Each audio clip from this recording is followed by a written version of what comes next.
عزاداری میں جو نئے نئے طریقے ایجاد کیے جا رہے ہیں، اس کا نقصان کتنا بڑا ہوگا ہم سوچ نہیں سکتے۔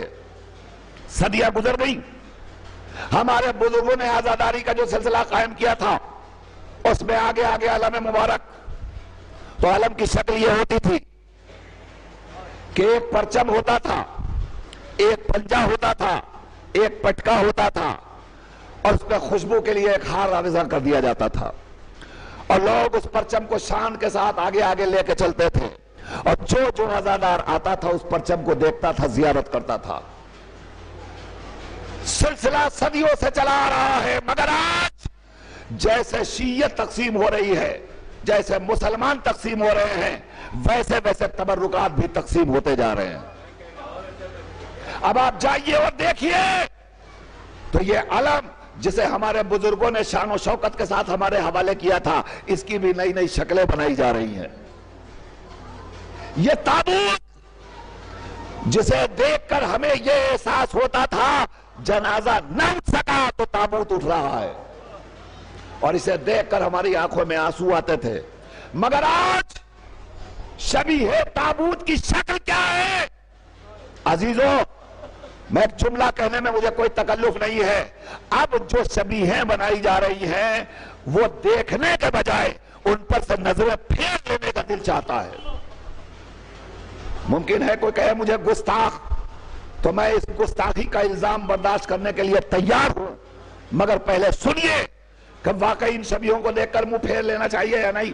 ابھی حال میں ایک شبیہ نکلی ہے جس شبیہ کے اندر ایک جوان لیٹا ہوا ہے، اور وہ جوان پورے لباس کو پہنے ہوئے اور فقط کرتا پاجامہ یا کپڑا نہیں پہنے ہیں، بلکہ اس کے پیروں میں جوتا بھی ہے۔ جوتا پہن کر وہ شبیہ میں لیٹا ہوا ہے اور سب لوگ اس کی زیارت کر رہے ہیں۔ آپ بتائیے ان شبیہوں کو دیکھنے کے بعد ہماری آنکھوں سے آنسو نکلیں گے یا بہتے ہوئے آنسو خشک ہو جائیں گے؟ یاد رکھیے، شبیہ ہے رونے کے لیے ہے، بہتے ہوئے آنسوؤں کو خشک کرنے کے لیے نہیں ہے۔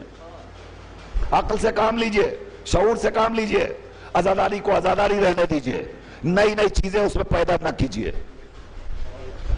اور میں اس سلسلے میں بس ایک بات اور عرض کر دوں، یاد رکھیے گا، یہ نہ کہا کیجئے کہ سب لوگ تو کرتے ہیں، آپ سب کے ذمہ دار نہیں ہے، آپ فقط اپنے ذمہ دار ہیں۔ یہ کبھی نہ سوچئے سب کیا کر رہے ہیں، آپ اپنے گریبان میں جھانک کے دیکھئے ہم کیا کر رہے ہیں، ہمیں کیا کرنا چاہیے، ہماری ذمہ داری کیا ہے، ہمارا فریضہ کیا ہے۔ کتنی باتیں میں آپ کے سامنے عرض کروں، کتنی باتیں عرض کروں۔ آپ سوچ سکتے تماشا نہیں ہو رہا ہے تو کیا ہو رہا ہے؟ علم مبارک چل رہا ہے۔ کل تک علم مبارک پہ صحرا چڑھایا جاتا تھا، اب جو لڑکا علم کو لے کر چل رہا ہے اس لڑکے کے سر پہ بھی صحرا بنا ہوا ہے۔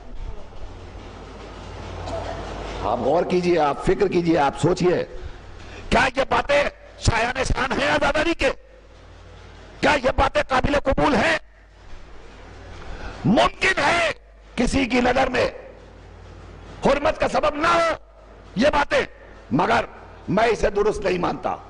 صرف ایک بات، بزرگوں نے جو طریقہ عزا ایجاد کر کے ہمارے حوالے کیا ہے اسے آپ بزرگوں کی شایان شان میراث سمجھتے ہوئے اپنے کلیجے سے لگا کے رکھیے، اسے نہ خود مٹائیے نہ دوسروں کو مٹانے دیجیے۔ عزاداری کو عزا بنائیے، روح عزا کو باقی رکھیے، اس لیے کہ ان مجالس کا ہدف مقصد غم منانا ہے، غم کو مٹانا نہیں ہے، غم کو مٹانا نہیں ہے۔ آج شب شہادت، حضور کی شب شہادت، سرکار حسن مجتبیٰ کی شب شہادت، دو شہادتوں کے موقع پر میں نے یہ میسج اور یہ پیغام دیا۔